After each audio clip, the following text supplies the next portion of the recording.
I don't like conducting funerals. I'm not sure why. My dad loved taking funerals. It was like his happy spot. But I think it's the responsibility that I feel, because you have people that are grieving. It's very personal. And that responsibility of helping the family navigate that, I'd be happy to leave that to someone else. I don't know if you've ever sat with someone that has just died. I was not there with my mum or my dad when they died, and that's a grief that I carry still. Whereas I was with Coral when her mum had just passed away, and I can remember looking at her mum's face and thinking, the beautiful Aileen is gone. Where did she go? It's a simple question. Science would explain one reality, a reality that God actually told us about in the very opening pages of our Bible, when he said to Adam, "You will return to the ground, for you were taken out of it, and you are dust," which is not nice to hear, right? And you'll return to the dust. Our bodies contain trillions of atoms. If you want a rough count, it's about 7 octrillion atoms. I have no idea what I just said. In your bodies. Some of us a little greedy, have a few more than others. I've discovered that if you take your bathroom scales and change them from kilos to atoms, it's a lot easier to lose a few atoms in a week than it is to lose a few kilos. But when you die, modern science backs up what God told us 3,500 years ago. And whether you're cremated or whether you're buried, not one atom gets lost to the environment, to the world around us. But that's not the end of the story. God tells us there's another reality beyond the grave. And Jesus proved that through the resurrection. And resurrection is far more than just coming back alive. Lazarus did that. But Lazarus ended up with 2 funerals. He wasn't resurrected. And Jesus is our guarantee of life beyond the grave. I love how Paul puts it in Romans chapter 6, verse 9. He says this: we are sure of this. There's a confidence in the way Paul's talking. He says, we're sure of this because Christ was raised from the dead, fact. And he will never die again, fact. Death no longer has any power over him, fact. Now, in 2 Timothy chapter 1, verse 10, Paul continues with these big statements. He says this concerning Jesus. Jesus abolished death, that he was brought to life. Jesus abolished death, that he has brought life and immortality to the light through the gospel. That's for us. It's not just for Jesus, not just what happened to him. Paul's telling us what happened to Jesus is our guarantee for us. And back in Romans 6, verse 5, Paul connects Jesus' experience with ours, and he says, for if we have been united with him in a death like his, we will certainly also be united with him in a resurrection like his. That's an amazing promise. Science stops at the grave. History doesn't. History guarantees life beyond the grave because history records events. And the resurrection of Jesus was a one-off event, but it changed the world. It certainly changed James, Jesus' skeptical brother, to a full-blown believer. It changed Thomas, who gets this terrible rap for doubting, but he just wanted proof. It changed Peter, who'd given up on everything that Jesus had told him. It fueled the early church. But when Jesus returns, that one-off event that he was part of historically, that becomes a global event. Resurrection will be our experience too. Sure, there's some qualifications. You've got to be dead, right? That helps, right? Some of you may not be.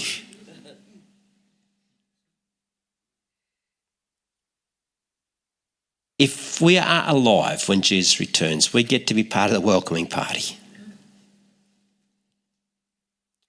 What I just said about life beyond the grave, resurrection, half of the people statistically in Bairnsdale do not believe that. Right now in Australia, somewhere between 45 and 52% of Aussies do not believe in life beyond the grave or are uncertain about it. So you're the other half. Congratulations. Well done. Well done. Hey, fantastic. Yeah. Right? But where do what we believe, where does that come from about life beyond the grave? Ideally, the Bible. That would be really good, right?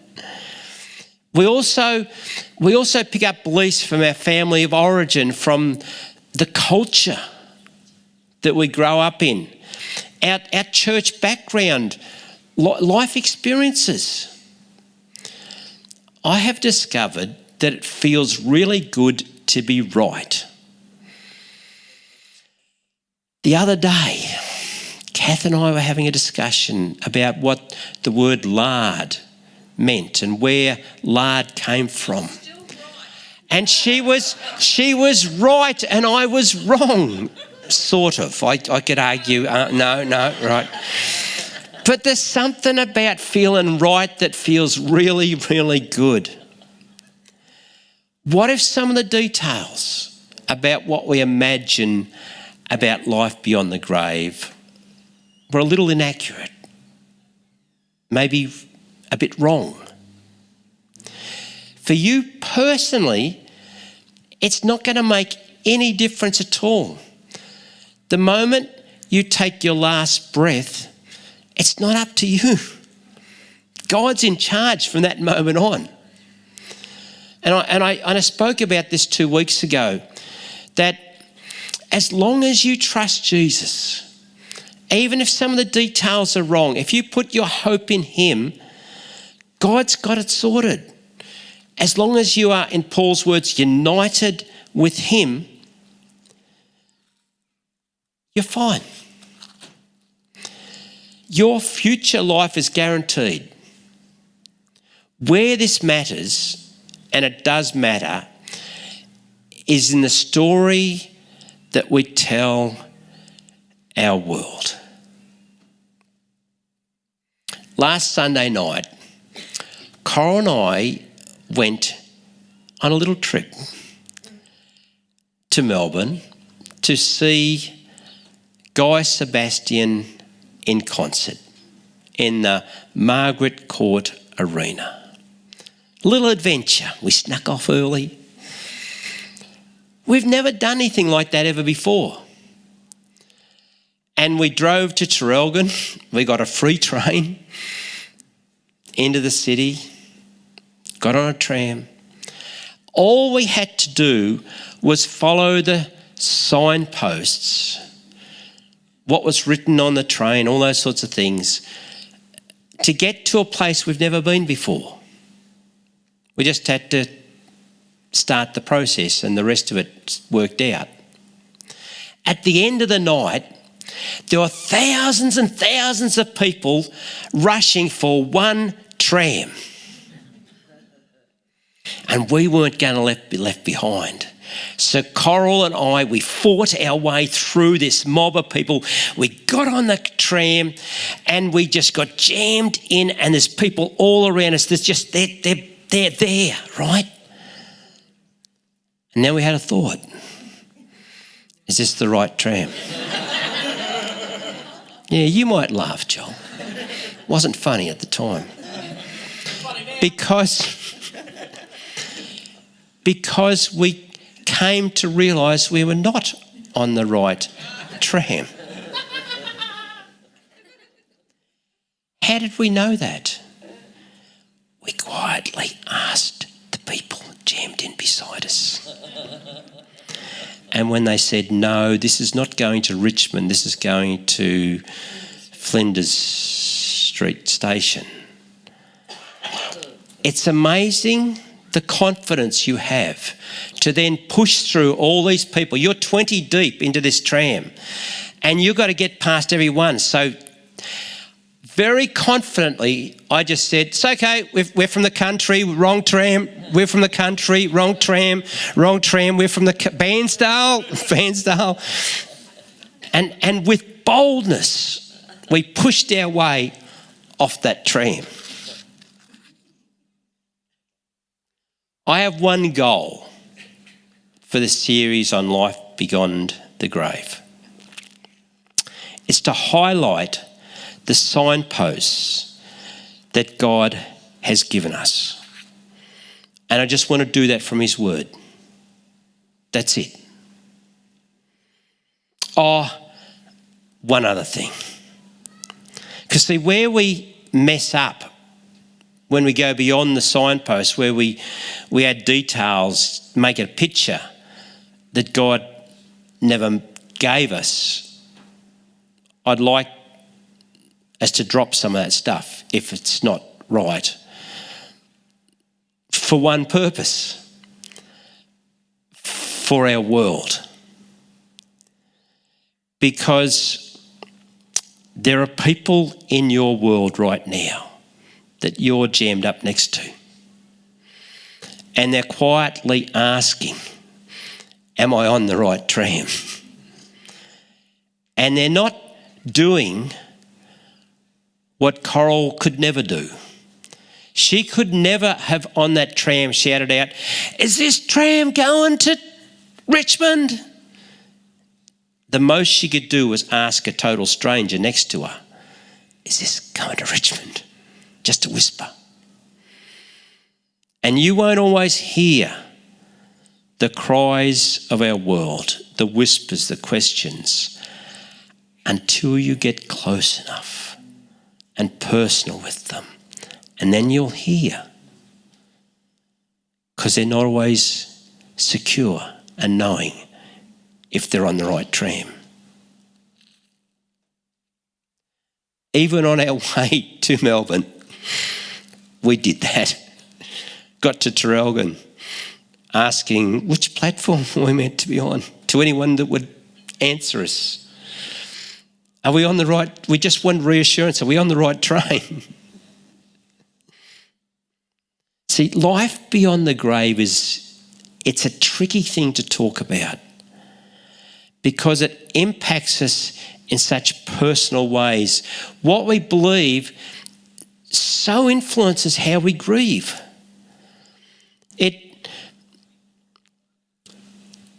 It's a story we tell ourselves, our kids, our world. And the first century Christians, they comforted themselves with the resurrection of the dead when Jesus came back. That was their one story. Nothing about going to heaven. All about the resurrection of the dead. But resurrection doesn't bring comfort to people that don't believe there's life beyond the grave. If you are living this life thinking it all finishes when I die, so it doesn't matter,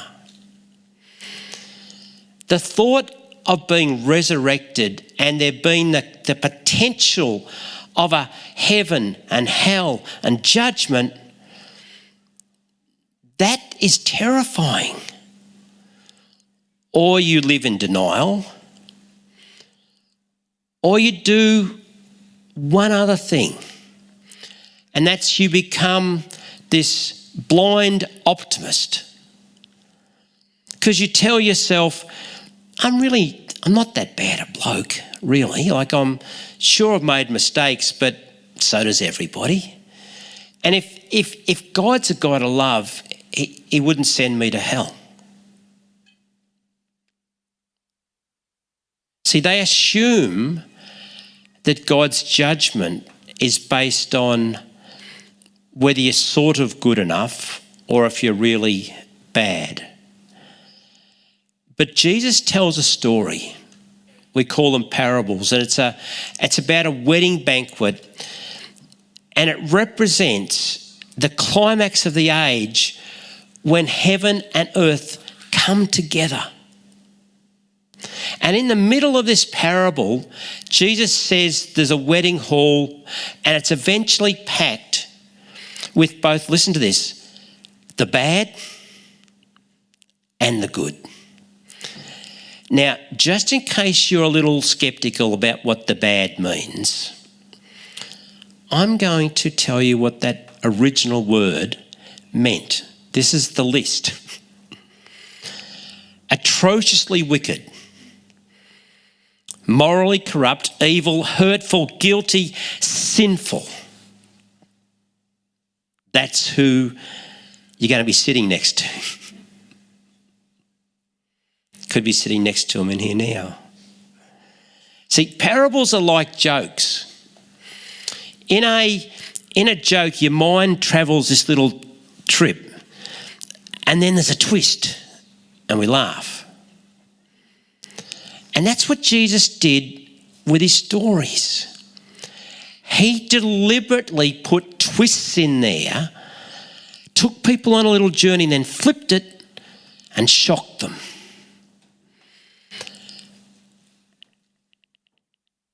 And he used that shock to help change the way they thought. If you have been around church for long enough, if you have read your Bible, you'll know some of his stories. And the problem with that, you already know the punchline. And when you know the twists and the punchline, it starts to, the impact wears off on us. So I'm gonna do it a little bit different this morning with this story Jesus told. I'm going to start with the punchline. I'm going to start with the final twist. So this is in Matthew 22, and here's the last twist of the story. I'll read it to you, verse 13. Then the king told the attendants, tie him hand and foot and throw him outside into the darkness where there'll be weeping and gnashing of teeth. Hip, hip, hooray. There's no happily ever after at the end of the story. There's no the end, they all lived. No. See, mercy despised is eventually mercy forfeited. And the punchline to that story is, for many are invited, but few are chosen. Weeping and gnashing of teeth. That sounds bad, because it is. And the word weeping that we have in our English Bibles is actually a really weak word. The original word was much more powerful, and it describes bitter grief that comes from a feeling of utter hopelessness. And it's used 9 times in the New Testament, and 7 of those describe uncontainable emotion and physical pain.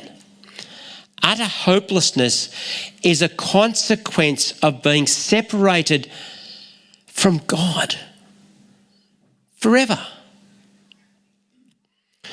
I have two friends who both have run over and killed their own child. Tragic accident. And the utter hopelessness they felt in the hours afterwards, in the days and the weeks and the years, because they couldn't change, they couldn't go back, they couldn't stop what had happened. That hopelessness is nothing compared to the hopelessness that Jesus is describing in this story. Because on your worst day, hope still exists. It might be shattered, but God's presence is still here. Hope is still here. And Jesus is describing an eternity where hope, the presence of God, is no longer there.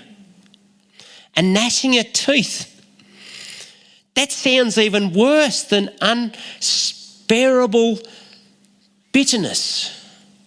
And in a sense, it actually is, for a different reason.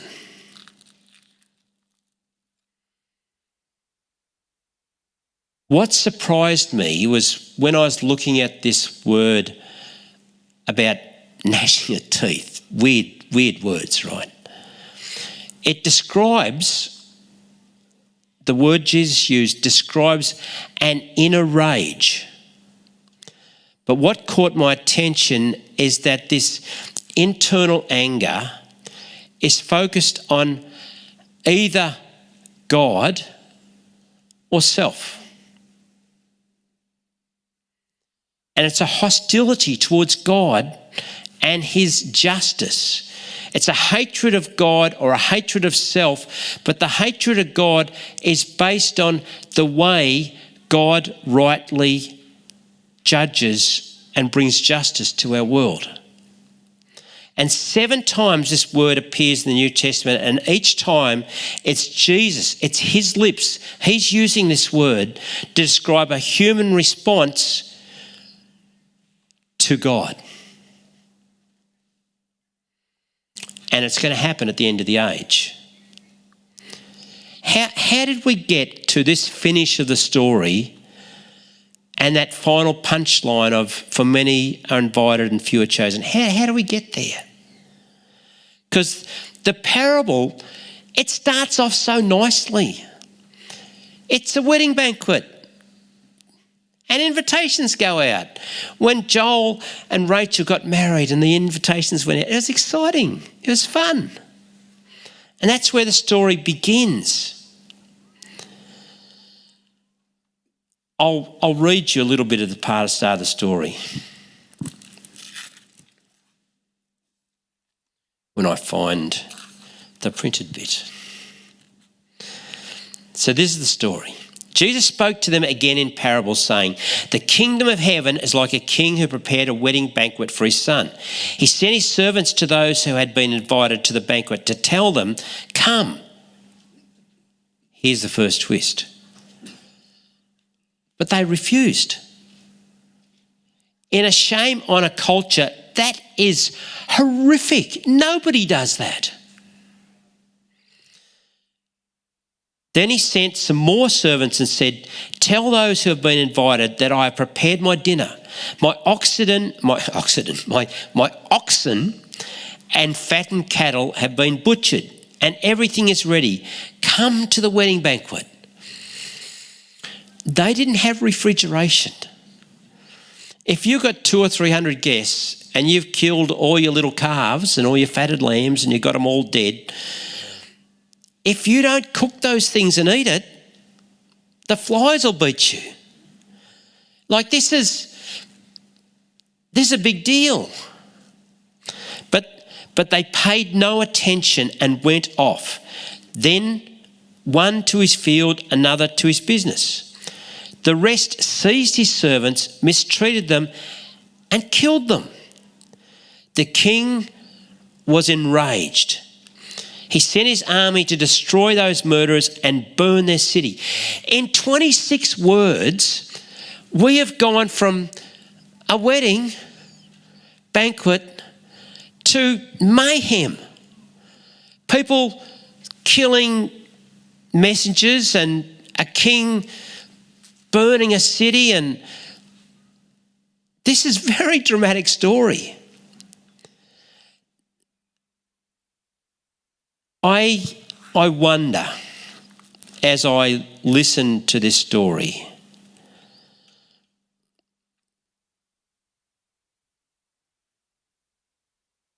that the key to understanding the king's response is one word.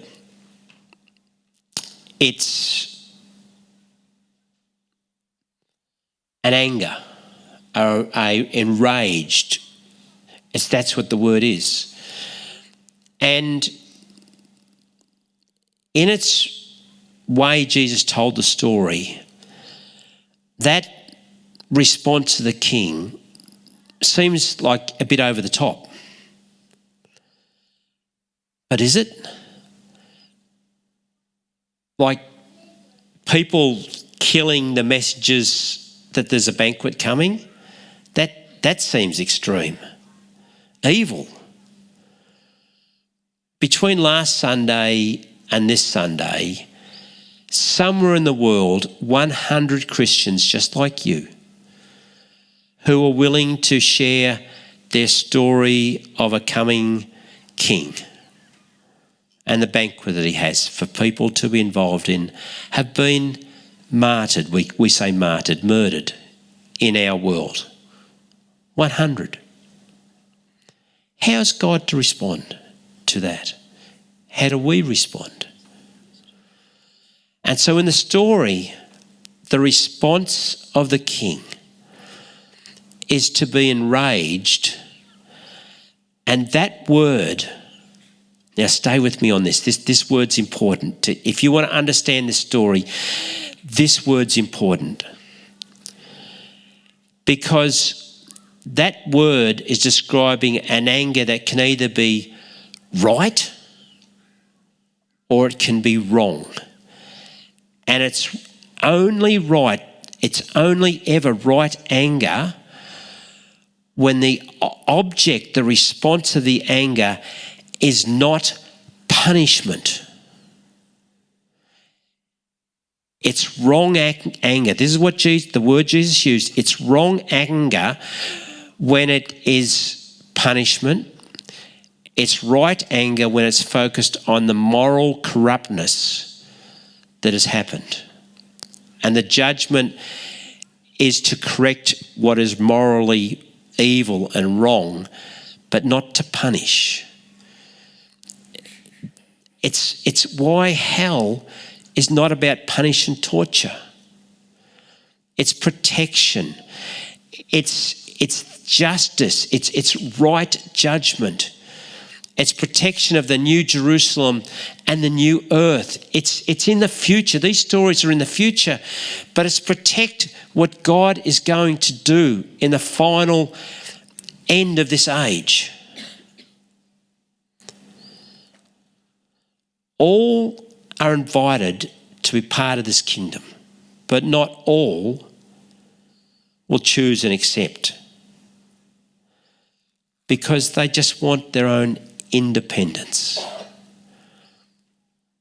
Declared against God.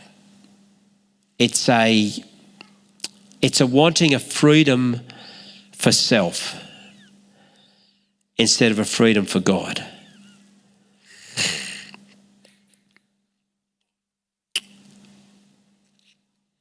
I'll finish with this.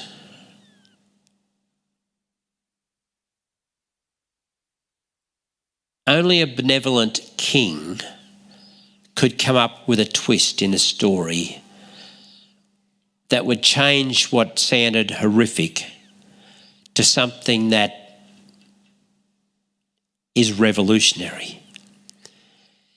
He sends his servants out to invite anyone to come, including the bad, including the good.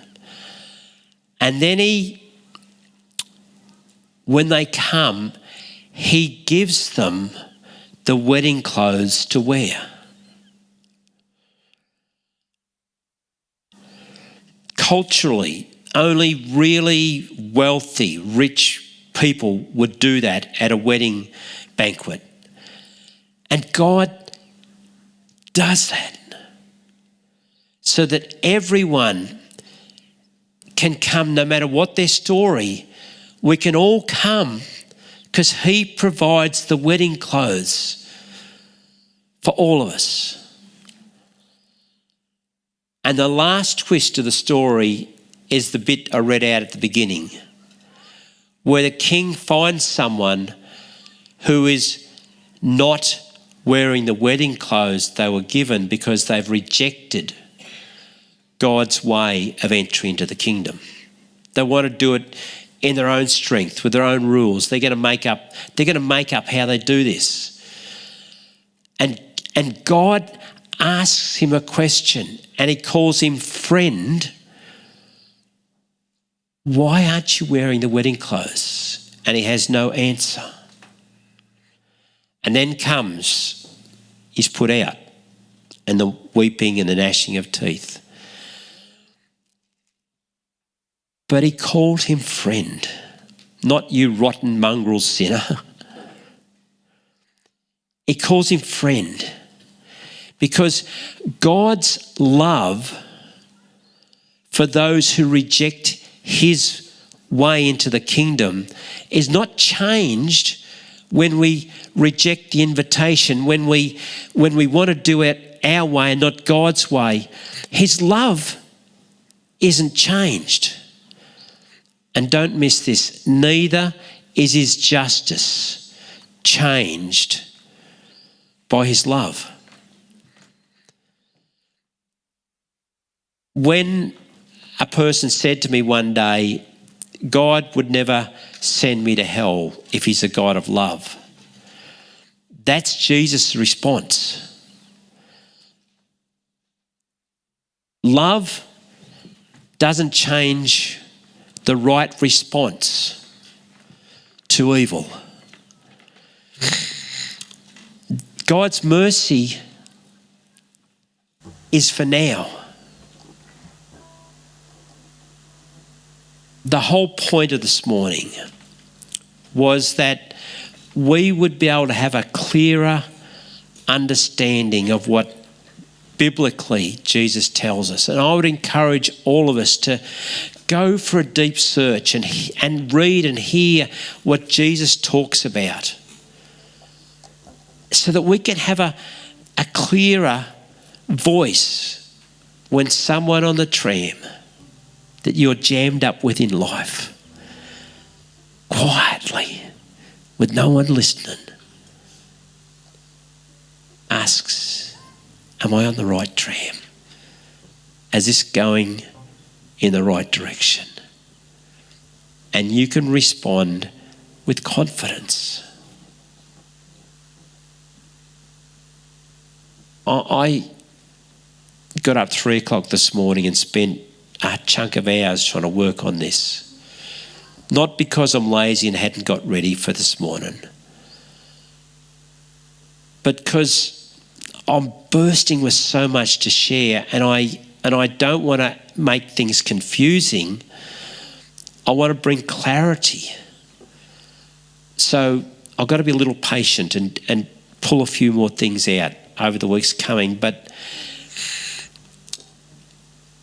I've been around church my whole life, and I don't think I've ever heard a sermon in my life on hell.